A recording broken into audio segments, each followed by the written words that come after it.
ছাত্ৰ ছাত্ৰীসকলৰ বাবে এটা গুড নিউজ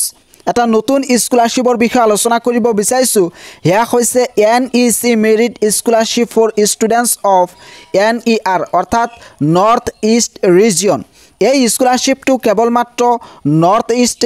ছাত্ৰ ছাত্ৰীৰ বাবে এইটো স্কলাৰশ্বিপত যদি আপোনালোকে আবেদন কৰে তেতিয়াহ'লে ইয়াতে দেখিবলৈ পাইছে প্ৰতি বছৰ 30,000 কৈ টকা লাভ কৰিব পাৰিব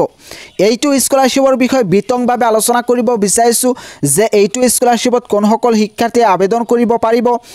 তাৰ পিছত আবেদন কৰিবলৈ হলে কি ডকুমেন্টছৰ প্ৰয়োজন হ'ব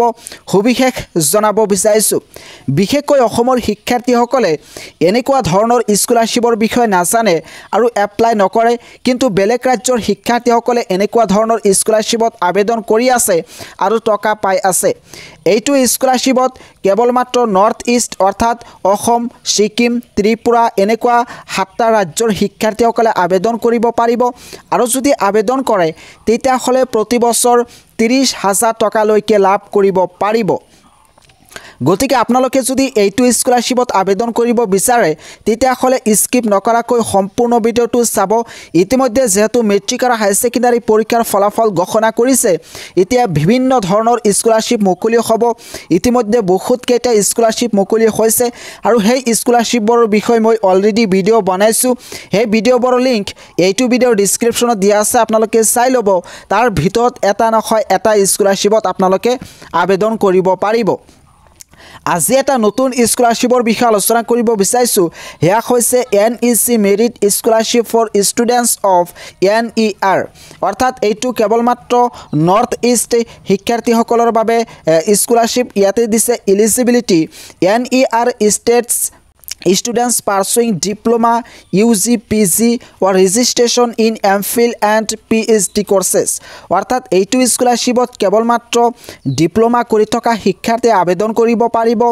আন্ডাৰ গ্ৰেজুৱেট কৰি থকা পোষ্ট গ্ৰেজুৱেচন কৰি থকা শিক্ষাৰ্থী আবেদন কৰিব পাৰিব ইয়াৰ লগতে MPhil PhD কৰি থকা শিক্ষাৰ্থীসকলে আবেদন কৰিব পাৰিব আন্ডাৰ গ্ৰেজুৱেচনত যেনেকৈ BA BCom BPharm এনেকুৱা ধৰণৰ যিমান আন্ডাৰ গ্ৰেজুৱেচন কোৰ্স আছে সেই সকল শিক্ষাৰ্থীয়ে এইটো স্কলাৰশ্বিপত আবেদন কৰিব পাৰিব যিসকল শিক্ষাৰ্থীয়ে হাই সেকেন্ডাৰী উত্তীৰ্ণ হোৱাৰ পিছত আন্ডাৰ গ্ৰেজুৱেচনত এডমিশন লৈছে সেই সকল শিক্ষাৰ্থীয়ে এইটো স্কলাৰশ্বিপত আবেদন কৰিব পাৰিব ইয়াৰ উপৰিও পোষ্ট গ্ৰেজুৱেচন অৰ্থাৎ MPharm MSc এনেকুৱা ধৰণৰ মাস্টাৰ ডিগ্ৰী নাইবা পোষ্ট গ্ৰেজুৱেচন কৰি থকা শিক্ষাৰ্থীসকলে এইটো স্কলাৰশ্বিপত আবেদন কৰিব পাৰিব ইয়াৰ উপৰিও MPhil আৰু PhD ৰেজিষ্ট্ৰেচন কৰা শিক্ষাৰ্থীসকলে কিন্তু আবেদন কৰিব পাৰিব তাৰ পিছত ইয়াতে দেখিবলৈ পাইছে এৱাৰ্ড লিখা আছে আপ টু 30,000 পাৰ এনাম অৰ্থাৎ প্ৰতি বছৰ শিক্ষাৰ্থীসকলক 30,000 টকা লৈকে প্ৰদান কৰিব ৰিজন ইণ্ডিয়া তাৰ পিছত ইয়াতে ডেডলাইন দিছে আৰু ডেডলাইনৰ বিষয়ে এইটো ভিডিওৰ একেবাৰে শেষত আপোনালোকক কৈ দিয়া হ'ব ইয়াতে দিছে NEC merit scholarship for students of NER 2023-2024 is a scholarship scheme offered by the North Eastern Council NEC Ministry of Development of Northeast এনেকৈ এইটো স্কলাৰশ্বিপৰ বিষয়ে ইয়াতে দিছে কিন্তু মনত ৰাখিব এইটো কিন্তু গভৰ্ণমেণ্টৰ এটা স্কলাৰশ্বিপ হয় আপোনালোকে যদি এইটো স্কলাৰশ্বিপত আবেদন কৰে তেতিয়া হলে ঈশান উদয় নাইবা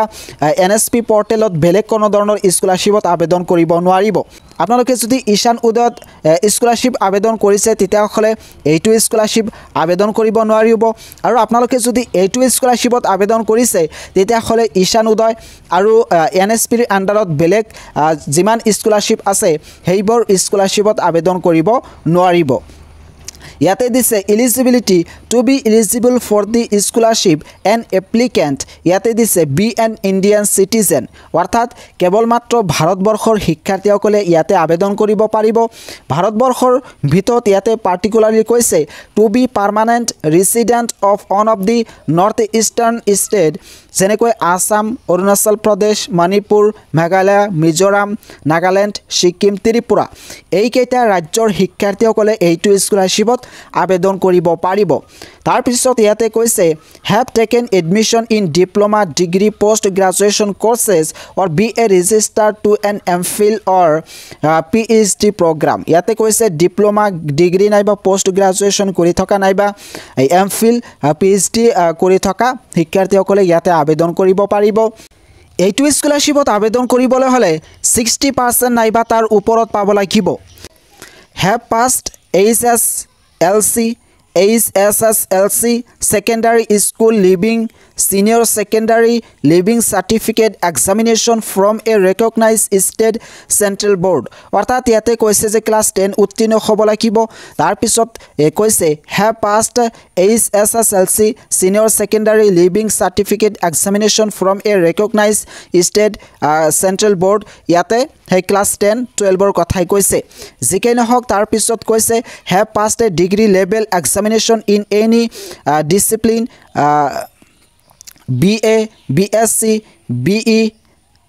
BTech MBBS LLB BCA BBA অৰ্থাৎ ইয়াতে কৈছে যিসকল শিক্ষাৰ্থীয়ে পোষ্ট গ্ৰাজুৱেচনত বৰ্তমান পঢ়ি আছে আৰু এইটো স্কলাৰশ্বিপত আবেদন কৰিব বিচাৰে তেতিয়াহলে হেইসকল শিক্ষাৰ্থীয়ে BA BSc BE BTech MBBS LLB BCA BBA এনেকুৱা কোৰ্স কমপ্লিট কৰা হ'ব লাগিব অৰ্থাৎ যিসকল শিক্ষাৰ্থীয়ে এনেকুৱা ধৰণৰ কোৰ্স কমপ্লিট কৰি পোষ্ট গ্ৰাজুৱেচন কৰি আছে হেইসকল শিক্ষাৰ্থীয়ে এইটো স্কলাৰশ্বিপত আবেদন কৰিব পাৰিব তাৰ পিছত কৈছে hold a PG degree from any recognized university যিসকল শিক্ষাৰ্থীয়ে পোষ্ট গ্ৰাজুৱেচন কমপ্লিট কৰিছে আৰু বৰ্তমান MPhil নাইবা PhD প্ৰগ্ৰামত ৰেজিষ্ট্ৰেচন কৰিছে হেইসকল শিক্ষাৰ্থীয়ে ইয়াতে আবেদন কৰিব পাৰিব তাৰ পিছত ইয়াতে ফ্যামিলি ইনকামৰ কথা কৈছে ফ্যামিলি ইনকাম 8 লাখৰ তলত হ'ব লাগিব বেনিফিটস অৰ্থাৎ এইটো স্কলাৰশ্বিপত আবেদন কৰিলে কিমান টকা লাভ কৰিব পাৰিব ফৰ ডিপ্লোমা লেভেল কোৰ্সেস ডিপ্লোমা কৰি থকা শিক্ষাৰ্থীয়ে আবেদন কৰিলে প্ৰতি বছৰ 20000 লাভ কৰিব for degree level courses 22000 per annum for post graduation courses 25000 per annum for MPhil and PhD degree 30000 per annum আপোনালোকে যদি এইটো স্কলাৰশ্বিপত আবেদন কৰে তেতিয়া হলে প্ৰতি বছৰ 20000 22000 25000 30000 লৈকে টকা লাভ কৰিব পাৰিব ইয়াতে কি কি ডকুমেন্টস লাগিব ইয়াতে কৈছে পাৰ্মানেন্ট resident certificate লাগিব income certificate issued by competent authority income certificate লাগিব ব্যাংক একাউন্ট পাসবুক লাগিব যিজন এপ্লাই কৰিব হে এপ্লিকেন্টৰ ব্যাংক একাউন্ট পাসবুক ইয়াতে লাগিব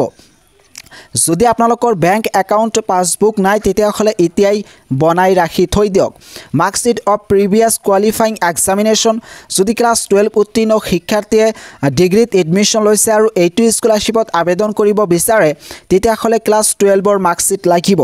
এনেকৈ মাৰ্কশিট প্ৰিভিয়াস ইয়াৰৰ মাৰ্কশিটটো ইয়াতে লাগিব এইকেইটা সিম্পল ডকুমেন্টছৰ প্ৰয়োজন হ'ব এতিয়া আলোচনা কৰিব বিচাৰিছো যে কেনেকৈ আবেদন কৰিব লাগিব